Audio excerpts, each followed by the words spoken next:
ज़रा दिखाइएगा, ये जो है ना, ये कह रहे हैं इस दीवार का जिक्र कर रहे हैं, ये इस दीवार का जिक्र कर रहे हैं, ये इन्होंने तोड़ा है और यहाँ से पहले लोगों को कि दरवाज़ों को ताले लगे हुए हैं। हैरान हूँ मैं, अल्लाह माफ़ करे, ये कैसी मतलब है अजीब, ये आदमी जेल चला रहा था फैक्ट्री की जगह।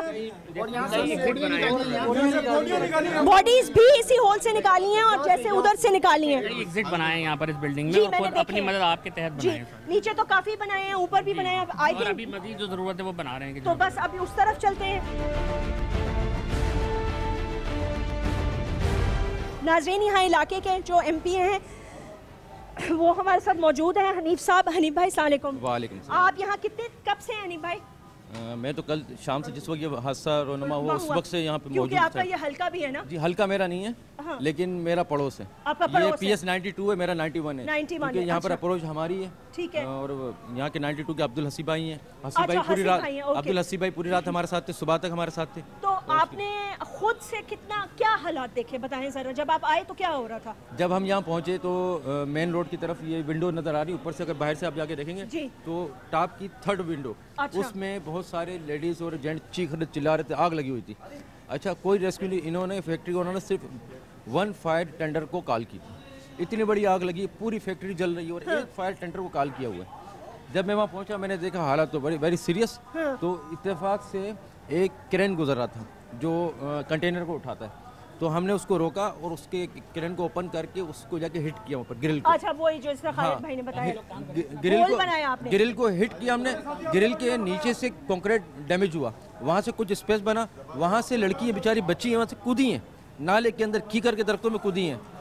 किसी का पैर टूटा, किसी का हाथ टूटा, जख्मी, लेकिन अल्लाह पाक ने उनकी लाइफ को सेव किया। अच्छा, फिर उसमें जो हमारे साथी क्रेन पे चढ़े हुए थे, जो हमारे बल्दिया सेक्टर के कारकुन हैं, वो चढ़े हुए, तो अब उनका दम घुटने लगा तो उसे बोला खुदा मेरे को नीचे उतारा, मेरी हिम्मत नहीं है। 40 से 50 लोगों को हमने वहाँ से रेस्क्यू किया। अच्छा, अभी तक कितनी लोग जो हैं उनकी अमवात हो चुकी हैं और आपका क्या ख्याल है कितने जो लोग हैं और होंगे यहाँ पर? देखें, 1st floor 2nd floor everything okay हो गया, यहाँ आप कोई बॉडी नहीं है, ठीक है। बेसमेंट में डाउट है मैं, लेकिन अगर बॉडी अब निकलेगी ज़्यादा से ज़्यादा 10-15 से ज़्यादा नहीं है। तो ये यहाँ तादाद कितनी हो गई उस वक्त? देखिए 400 लोग होंगे। देखो, कुछ लोग तो निकलने में कामयाबी हो गई ना। अच्छा, 300 होंगे। हाँ, 300। ये ज़्यादा हलाकतें हुई ना। आप यहाँ पर आए मेरे साथ, मैं आपको बताऊँ, यहाँ पर जब पहली बार जब आग लगी जी, तो लेबर ने इनके मैनेजर को कॉल की कि यहाँ पर आग, मैनेजर को कॉल की कि यहाँ आग लग गई है, आग लग गई है। मैनेजर ने क्या किया, इस पर ताला लगाया, इस डोर को ताला लगाया, बोला सामान आप ऊपर मुंतकिल करें तब आप बाहर जा सकती हैं। इस ना सिर्फ इस गेट पे ताला लगाया, बल्कि बिल्कुल बेसमेंट में जो मैंने जाने की कोशिश की, लेकिन बहुत वहाँ मुश्किल था। तमाम रास्ते बंद कर दिए गए। मासूम बच्चियों के लिए जो बेचारे अपने घर की किफालत करते हैं उनके लिए तमाम दरवाजे बंद कर दिए गए। नहीं, क्या क्या कहा कि पहले सामान ऊपर पहुंचा, पहले सामान ऊपर पहुंचा, पकड़ा गया? नहीं, उसका पता नहीं, लापता है। मैं तो कहती हूँ कि हमें अपील करनी चाहिए कि इनको ऐसी सजा दें, इनको ऐसी सजा दें कि ये सारी जिंदगी इनके लिए। और जैसे ताले लगा दिए, और जैस्मिन ये बताऊँ जितनी विंडो है, आप अगर हाल में जाएं या ऊपर वाले हाल में जाएं तो आप हाल में देखें 4x6 की विंडो है चारों तरफ।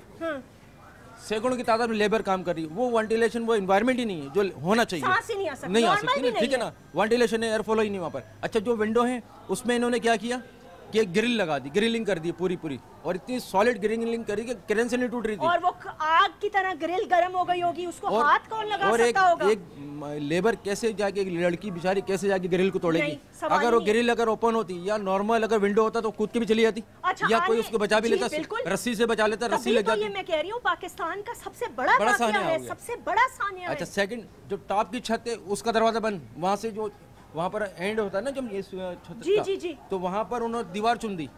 अब बहुत सारी बॉडी है उस जगह तक पहुँचने में तो कामयाब हो गई, लेकिन उससे आगे रास्ता नहीं था, जहाँ से हमने फाइनल जो रेस्क्यू किया।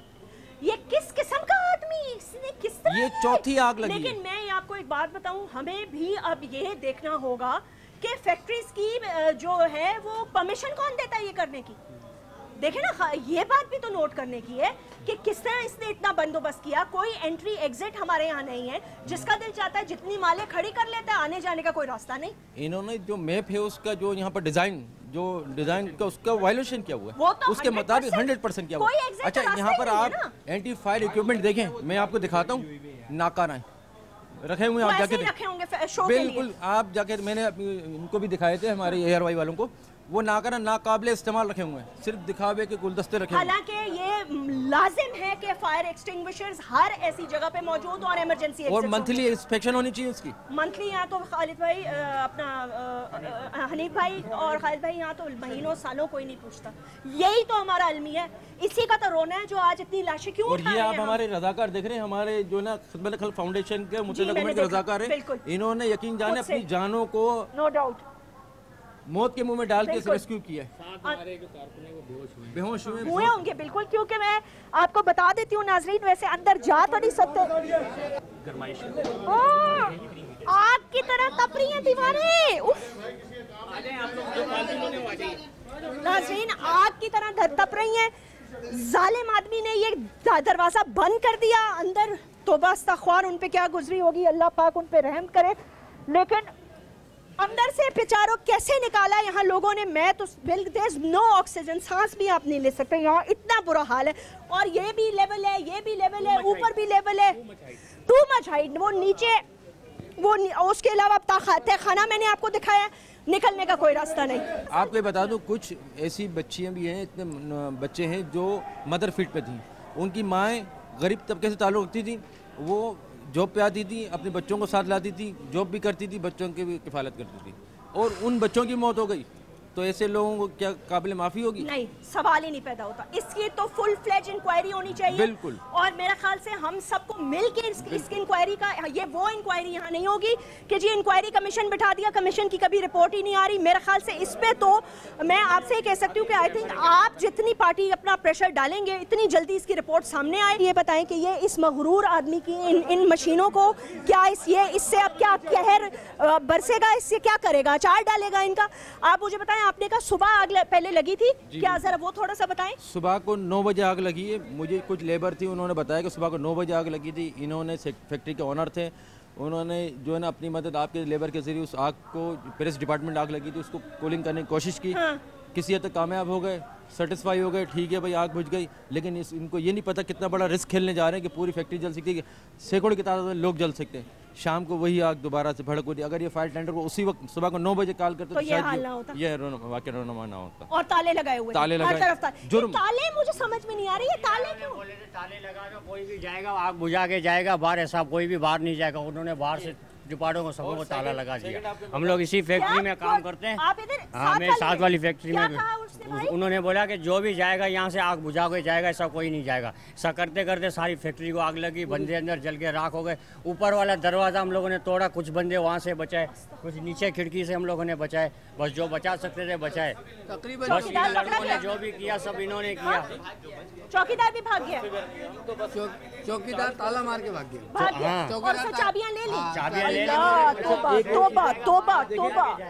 जहाँ जिस फैक्ट्री में सैकड़ों 1200 के करीब लेबर काम करती है, उसके किसी फ्लोर पे भी इमरजेंसी डोर नहीं। नहीं, और डोर के अलावा सारी ग्रेनेड तुमने इतनी ताकतवर लगा दी ताकि कोई कपड़ा ना चोरी कर ले। अगर चोरी कर रहा है ना, ठीक है, आप है ना इमरजेंसी डोर लगा दे, चौकीदार को बिठा दे, कोई चोरी नहीं करेगा, ताकि इमरजेंसी के वक्त तो कोई कूद के नहीं चला जाए। ताले क्यों लगाए इस आदमी ने, मुझे समझ में नहीं आता। बचाने के लिए तौबा तौबा, ये कपड़ा तो लोगों का कफन तैयार कर दिया ना इसने। ये जो सफेद कपड़ा पड़ा है, अल्लाह माफ करे, अल्लाह तो पूछेगा पूछे, लेकिन ये कफन का ही कपड़ा तैयार किया ना उन बेचारों ने आखिरी वक्त में, जो सफेद कपड़ा काम आएगा ना इनके काम आएगा, किसी के भी काम नहीं आएगा।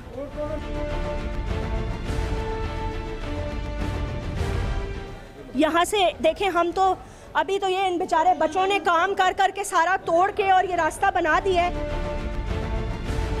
एक तरफ मेरे रब की रहमत बरस रही है और एक तरफ जो आंखें हैं वो इतनी अश्कबार हैं हर एक की कि मैं तो खुद मैं क्या कह सकती हूँ नाजरीन। फिर मतलब है, मैं जिसके घर आती है ना उसी को पता होता है कि उस पर क्या गुजर रही है। एक तरफ मेरे मालिक की रहमत बरस रही है और एक तरफ लोगों की लाशें जो हैं वो निकाली चली जा रहे हैं। यहाँ नाजरीन आप देख रहे हैं, ये मेरे पीछे जो है ये वो दूसरा फ्लोर है जिसके हम नीचे खड़े हुए थे इधर, और बाकी ये है कि काम चल रहा है, बारिश भी हो रही है। अभी जो हेल्थ मिनिस्टर हैं यहाँ सिंध के, डॉक्टर सगीर साहब, उनसे भी बात हुई थी और सगीर भाई ने ये बताया है इजाज़ क्या बता रहे थे सगीर भाई? 246 जो है अब तक मुख्तलिफ सिविल हॉस्पिटल जिना, अब्बास शहीद और दीगर जो है वहाँ पर 246 वो कह रहे हैं कि डेड बॉडीज़ पहुँच चुकी हैं, लेकिन इसके बढ़ने का खदशा है वो कह रहे थे। और 300 तो नहीं भाई, और रेस्क्यू ऑपरेशन इस वक्त 250 नहीं हॉस्पिटल, हाँ 246 हॉस्पिटल तक पहुंच चुके हैं, लेकिन बेसमेंट भी तो रहता है। बेसमेंट का एक पोर्शन 10% पोर्शन बाकी 10.20%। हाँ रेस्क्यू ऑपरेशन होने का जारी है। हाँ। और रेस्क्यू ऑपरेशन में जारी रहेगा, आज तक जारी रहेगा जब तक अब क्लियर को सब तमाम नहीं हो जाता है, 100% क्लियर नहीं हो जाता। लेकिन उसके बाद जाहिर सी बात है बहुत लंबा प्रोसेस है नाजरीन, लिस्टें बनेंगी, लोग अपने प्यारों को तदफीन करेंगे, पहले तो उनकी शनाख्त करेंगे, शनाख्त कैसे होगी, बाहर सिर्फ हम दुआ कर सकते हैं और यही कह सकते हैं कि अल्लाह ताला उनको हिम्मत और हौसला दे, और जो ये काम कर रहे हैं अल्लाह ताला ही इनको अजर देगा। जाहिर सी बात है इंसान का तो कुछ नहीं है इसमें, ये इनकी किस्मत में था कि इन्होंने ये काम करना था। जैसे मेरा मालिक हर एक की कोई ना कोई ड्यूटी तो लगा ही देता है, लेकिन जो चले गए हैं उनका नेमुल बदल कोई नहीं है। ना मेरे अल्फाज कुछ कह सकते हैं, ना इनकी मदद उसका नेमुल बदल है, लेकिन ना मुआवजा तो किसी, मैं कहती हूँ जान का कभी होता ही नहीं है। लेकिन एक बात ज़रूर है कि देखिए ये हमारा इस्लाम भी कहता है हनीफ भाई, और इस पे तो मैं डायरेक्ट अल्ताफ़ हुसैन साहब से रिक्वेस्ट करना चाहूँगी कि वो इस अपील को मेरी सुनते हुए, क्योंकि मुझे पता है कि वो ये करवा सकते हैं, इन फैमिलीज़ को जिनकी कफ़ालत करने के लिए अब कोई नहीं होगा और ये अल्लाह के आसरे पे होंगी, इनके लिए फौरी तौर पर वो बंदोबस्त करवाएं, चाहे वो हुकूमत सिंध से हो, लेकिन खाली नहीं, बाकायदा मीडिया के सामने एक एक फैमिली को कॉम्पनसेट किया जाए, उनके बच्चों की पढ़ाई, उनका हेल्थ जो भी है, इनकी हेल्प जो है वो 100% होनी चाहिए। बिकॉज हाँ अरबों के बजट बहुत सारी चीज़ों पर लग जाते हैं, तो इनकी जानों से ज़्यादा कुछ नहीं है। बहरहाल मैं अपने नाज़रीन को ये कहना चाहूँगी जी, एक सोग का तो ऐलान किया है, दूसरा इनको कंपनसेट करने की मुतालबा भी किया है, और इसके साथ साथ ये भी कहा है, हमें भी हिदायत की है कि तमाम फैक्ट्रियों का सर्वे करवाएं, इससे निमट के तमाम फैक्ट्रीज का सर्वे करवाएं इनका, और वहाँ पे ये देखें कि इस किस्म के इंतजामात हैं इमरजेंसी से निमटने के लिए और नहीं, और इंशाल्लाह फ़ौरन करें। और जैसे ही हम इससे फारिग होंगे रेस्क्यू से, तो इंशाल्लाह ताला हम बैठकर, और हम मीडिया आपके साथ है, हम पहले करते हैं ये काम ताकि खुदा न खास्ता बाद में इसका खुमेज़ा न भुगतना पड़े। नाजरीन इसी नोट पर इख्तिताम करना चाहूँगी, और अपना बहुत बहुत ख्याल रखिएगा। आज की रात सोने से पहले और आने वाली रातों में जितनी दुआएं आप कर सकें कबूल होंगी इंशाल्लाह ताला। ख़ास तौर से इनके लिए सब्र, रहमत और अल्लाह से मग़फ़िरत की दुआ ज़रूर कीजिएगा, मेरे लिए भी, अपने लिए भी, जो चले गए हैं उनके लिए भी, और लवाहिकीन के लिए जो पीछे रह गए हैं उनके लिए भी। अपना बहुत ख्याल रखिएगा, मुझे इजाज़त दीजिएगा, अल्लाह हाफ़िज़।